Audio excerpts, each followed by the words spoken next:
This short presentation gives an overview of a research agenda exploring limits and potentials of mobile application data for the study of human mobility. Mobile application data offers a new empirical geolocation data source that is high spatial and temporal resolution and a good coverage both in terms of population and territory at a reasonable cost. And we are looking at how it can be applied to a range of mobility questions that are relevant to urban design and planning.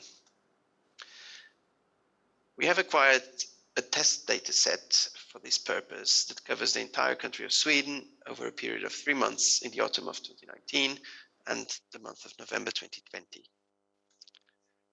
This data consists of a big mix of geolocation points collected from apps on these devices, a diverse mix of apps, therefore also a diversity of data points.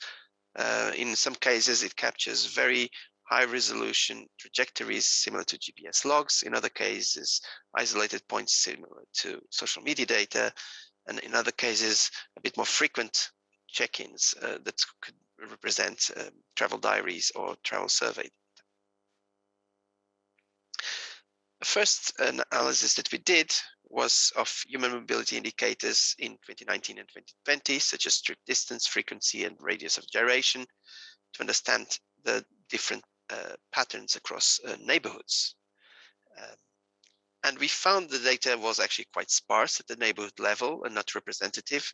So we ended up having to aggregate it as in terms of neighborhood types in order to get such a representative data sample to be able to do statistical analysis. So the question then is, would a larger sample of the data solve this sparsity issue? A second thing we are looking at is to what extent we can use this data to analyze urban activity patterns. Because it has very high spatial and temporal resolution, we can actually look at patterns across time of day and different days of the week. The question is, how can we validate this, and is this representative? Or is it replicating specific behavioral biases in terms of time of day, type of location where the devices and apps are used? Another application is to study pedestrian movement levels.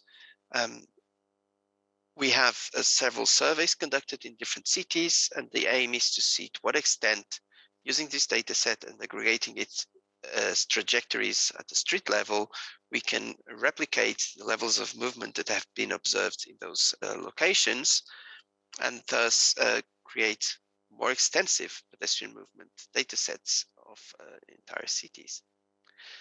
The question is, will it work, and will it work for all time periods of the day or for all locations in the city? Another question that we're looking at is if we can use this data to explore the visitation profiles of specific locations, in this case, sports and outdoor locations. So far, we found that the data is extremely sparse if we try to focus on such a small area and the origins and distance of travel of the visitors of that area. We probably will have to collect a much longer time period to get a sufficiently representative sample of the visitors to that location. So the next steps are to continue this systematic analysis to test the data, the suitability for different applications, and the representativeness of the data. We'll of course make the code openly available as you go along. We also want to look at other applications, but more importantly, we will have to identify suitable ground truth data to validate the current and any other future applications of this data set.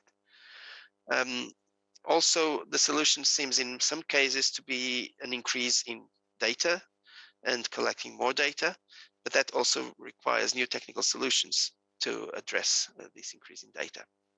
And of course, finally, we will need to obtain more funding to get more data and to conduct further studies. Thank you.